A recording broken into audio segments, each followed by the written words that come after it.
what's back to another video. This one we're reviewing episode 13 of Superman and Lois. The season is sadly almost over, but I will be covering the rest of the episodes, and I'm going to be doing a reaction video for the finale of Superman and Lois. So hit that subscribe button and turn notifications on so you don't miss any time I upload a video or I go live. But without wasting any more time, let's get into it. Talking about episode 13 of Superman and Lois. This is going to be a spoiler review, so if you haven't already seen this episode, make sure to hit that like button and then come back to this video later. But starting it off, I thought this was just again another phenomenal episode. I thought this episode balanced themes well. I thought it had phenomenal side plots, and I still think to this episode that this show has not missed on any side plots, subplots, plot lines, mini conflicts. They haven't missed on anything in my opinion, but I want to move on from that because I talk about plot lines and all that kind of stuff a lot in these videos, so I'll get into the main conflicts later on in this video. But I want to start off by talking about Lois Lane. She definitely steals the show in this episode. Once again, she stole the show in the last episode, in my opinion. She stole the show in the previous episode before that.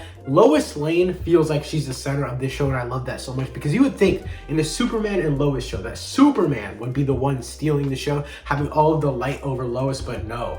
Lois has such a great balance in this show, and I think that having Lois be more impactful in the show, or have more screen time, I guess you could say, that really makes the show feel like Superman and Lois, because when Superman is on screen, it's like 100% CGI fights, all that kind of stuff, but when Lois is on screen, you get the heart, you get the passion, you get true, genuine acting, and that's kind of the next thing I want to talk about is the phenomenal acting in this episode. Again, most of the episodes in this season so far have been phenomenally been done phenomenally, especially when it comes to the acting side. I think Kyle's character, Lois, and Clark's acting were all great. Clark's family subplot was absolutely awesome, but again, I'll get into that later in this video. I want to move on talking about the writing. The writing of this episode was absolutely awesome. I love the writing so much. I love the way they really integrated Edge's story with the rest of the stuff, because Edge's story was really prominent in the last episode and the episode before that. This episode shied away from Edge's story while still keeping somewhat of a focus on it, enough for us to still care about his story, but also give us time to move on and kind of touch on other characters, I guess, touch on Kyle's family, touch on the kids, because again, the kids side of the show has been neglected, the teenager side. Now, obviously, a lot of people who are watching Superman and Lois are watching it because they like the actual and true emotion. It's not just like some random teen drama. But I really think the way they integrate the teenager side of things with the true heart and grit side of things with Kyle and Lois's family stuff, as well as Morgan Edge's stuff, this episode, I think, combined all those aspects really well while still having the main focus be on Morgan Edge and his development. Though it was obviously very sidelined in this episode, you could definitely tell that thing was still there. It was very prominent, and that's what I liked.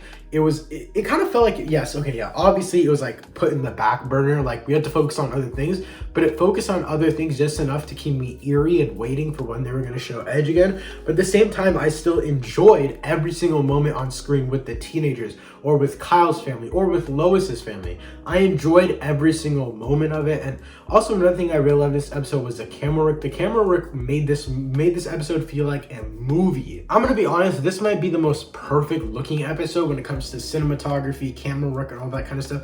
I really love the way this episode looked. It just looked like a legit movie. I know I already said that, but it just looks like a movie. Like, if I went to the theaters, I would expect this grade that the Superman and Lois episode 13 looks like. I would expect that quality on a movie screen, because this episode looked phenomenal. Also, the CG in this episode was limited, but it was still very well done. Also, I really like the budgeting of this show. They really know when to focus on certain things, and I think that's what makes the show always look good, because you always have moments where it's like, okay, sometimes the CGI doesn't look the best, but at the same time you have other moments where like, this is phenomenal. And you also notice in those episodes, that's where the other stuff also looks great. When they put a lot of money into CGI, it looks phenomenal, but they also have it for the smallest amount of time. But honestly, I feel like moments with Superman and full CGI scenes, we have like little to no emotion, whereas whenever we have those smaller scenes with Superman saving a child with less CGI, obviously, I think that's when you have true emotional moments, and that's when I like the show.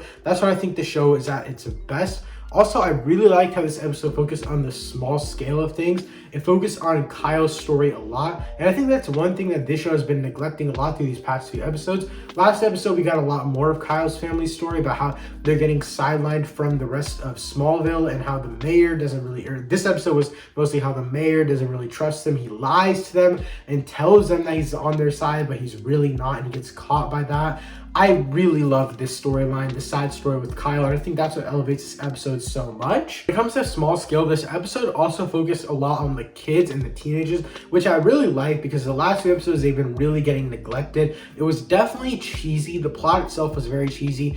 They both the kids go out on separate dates with girls, and then one of them finds out that the girl is just using him for his story, and then the other one is just like on an actual date, but the other one actually gets arrested, and the other one just goes home. And it's so well thought out, I guess, but it's still cheesy at the same time, which it's obviously going to be cheesy. Let's be honest, it's the CW, guys. But at the end of the day, it was still a fun and entertaining side plot / subplot, which I really liked. So I want to move on now. I think the kids, the / teenagers plot, it was important in this episode. It was cool to have those kids, the teenagers, get the screen time, see where their stories are going, but it doesn't seem like they're going to be moving forward in any other parts of the season. It feels like they're going to have their own miniature subplots in each of the episodes. Maybe they'll span out across a few episodes, but I really just don't see them being a prominent part. Towards the beginning of the season, I definitely felt like Jordan's character was going to have a prominent role in him finding himself, but it feels like they've really sidelined that, and I really hope they say that for season 2, because I feel like we don't have enough time in season 1 to get through that entire story, and I hope they don't cram it in, which I really don't think they will, because so far they've been really good with pacing. But moving on, I want to talk about another subplot / conflict that happens in this episode, which is the backup plan subplot. It is so good. I think it's one of the, I honestly think it's the best subplot in this entire show so far. Superman understands his powers, and I think that's something that's absolutely insane. This version of Superman, in my opinion, is the best version of Superman, actually the best written version, I think. The reason I think that is because he understands how powerful he is, and he understands that humans come first to him. So when he knows that his powers could get out of control, he wants to learn how to tame that, even if that means that giving someone else the power to basically just kill him whenever they want. I think that is so good. Superman understands his powers. I think that's something that no other Superman written adaptation really understands, and I think it's great that Superman is aware of how powerful he is and how much havoc he can really cause. But on the other side of this, Lois still believes in Clark, which is another awesome twist to this. And this is why Lois is so phenomenal in these past few episodes, is that Lois has always been on top of that mental conflict. I love that Lois still believes in Clark. She believes that Clark is the best man possible, and I think the entire audience believes that too, because of what we saw in the last episode, where he didn't turn bad. He fought off the evil and sided with Luther. I think that is John Henry Irons, sorry.